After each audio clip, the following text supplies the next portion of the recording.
To do this, we will define what is imperialism.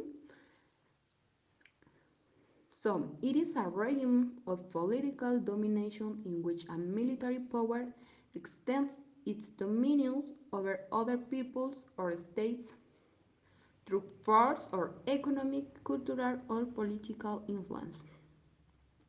The word, as such, is formed with the word imperial, which means belonging to or relative to the empire. Ism, a prefix to designate doctrines or systems. Imperialism can respond to the different motivations: economic exploitation, cultural subordination, military occupation of geostrategic places, settlements, among others.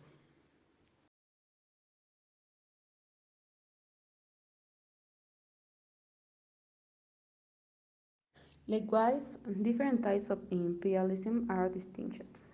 The first is regressive imperialism, where what the imperial state seeks is the exploitation, reduction, or genocide of the indigenous population to replace it with desired settlers. And the second is progressive imperialism, according to which what the imperialist power seeks is the expansion of civilization, the elevation of culture, and the standards of living of the conquered peoples, supposedly inferior. For its part, modern imperialism can be understood from a capitalist perspective as the process of the expansion of a nation in search of markets, raw materials, and cheap labor. Now we can talk about background of the Ottoman Empire. So the Ottoman Empire existed from 1299 until 1923 and was one of the great empires of the West. It came to occupy part of Europe, Africa, and Asia, and was located around what is now the Republic of Turkey. This empire was characterized by its great military power, feared by all its surrounding territories, for ending the Byzantine Empire and other great empires. He came to have 29 provinces under his control and various vassal states that paid him tribute. As for its official religion, it was Islam, although it tolerated other religions under the payment of taxes. The main language was Ottoman Turkish, but it also made use of the Greek, Arabic, and Persian. Its maximum splendor was during the year 1863, when it had more than 5 million square kilometers of territory. Its economy focused on livestock, fishing, and agriculture. Its main currency of exchange was the akçe, the kurus, and the lira. Its form of government was monarchical, partly absolute, and partly constitutional. Furthermore, from 1517, the Caliphate prevailed.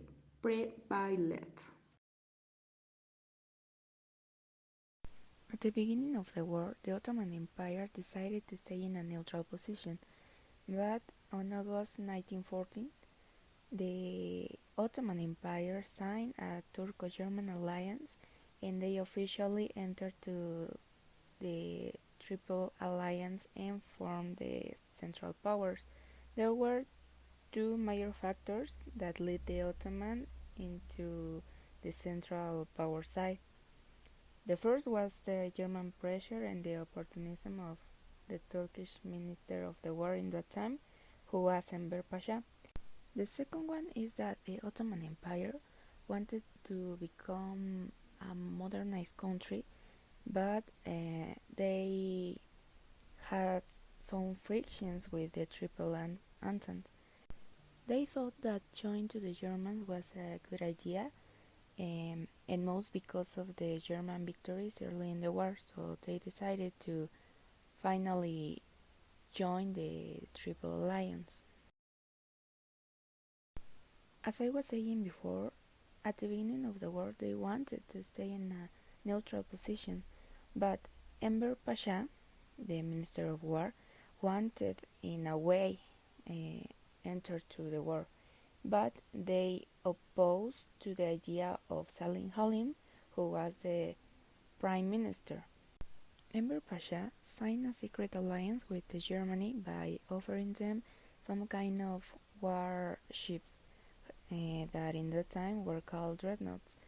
Those ships were built by the British Empire, but a day before the treaty was signed, the British confiscated them. So the Ottoman Empire hadn't actually given Germany anything. In order to solve that, the Turks offered to let the Germans dock in their neutral port as long as they were willing to pretend that the Ottoman Empire had brought the ships. Enver Pasha really wanted to join the war. He knew Germany was attacking Russia, so they told some Germans to dress up as Turkish soldiers. Russia believed so, and finally they joined the war. Unlike the other great powers, the Ottoman Empire entered the First War with an army and an economy already badly. They had an inefficient industry and also a non-existent infrastructure, and all of that because they were in a 3 years war before the Great War started. The Turks enjoyed some victories, but in 1918 the British forces destroyed the Ottoman armies. British forces had already occupied much of the Ottoman territories.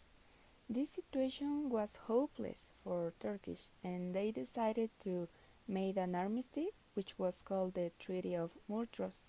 It ended the Ottoman participation in the war and effectively marked the dissolution of a once mighty empire. Following the Treaty of Mudros, most of the Ottoman territories were divided between Britain, France, Greece, and Russia.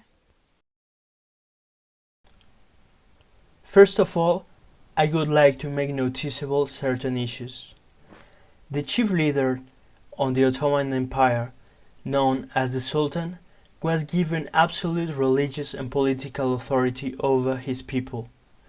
Europeans generally viewed him as a threat, but many historians regard the Ottoman Empire such as a source of great regional stability and security, as well as important achievements in the arts, science, religion, and culture.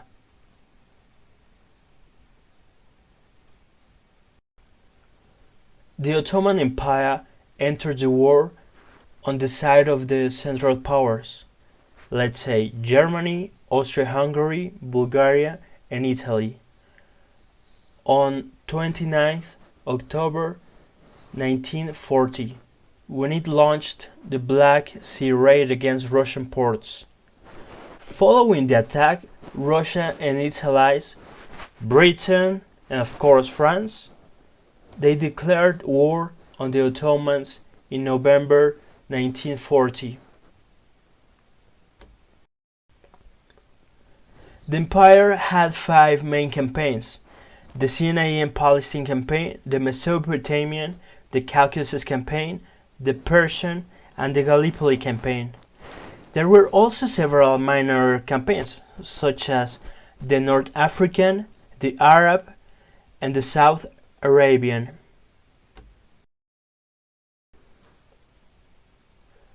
There were several important Ottoman victories in the early years of the war, such as the Battle of Gallipoli and the Siege of Kut.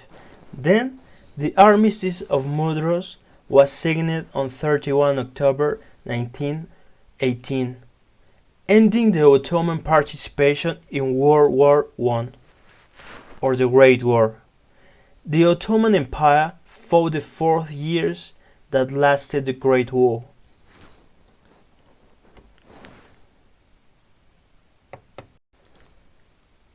And finally, due to internal revolutions and economical problems caused by multiple wars they have fought, the Ottoman Empire officially ended in 1922, when the title of Ottoman Sultan was eliminated. The last sultans were Mehmed V, who ruled from 1909 to 1918, and Mehmed VI, Sultan of the Ottoman Empire from 1918 to 1922. Then Turkey was declared a republic in 1923 when Mustafa Kemal founded the Independent Republic of Turkey. He was the first president. And finally, what were the real reasons the Ottoman Empire joined the First World War? We believe these were the main reasons. The first one, to extend its territory and influence into the neighboring. The second one, to avoid the imminent disintegration of the Ottoman Empire. And the third one, to be fully independent and powerful. The Ottoman Empire was living a critical situation. They wanted to join with the powerful countries so they can become again the powerful empire they used to be. Unfortunately, things were not as they would want it to. Their plan was gaining territory, but they sadly ended losing much more land and power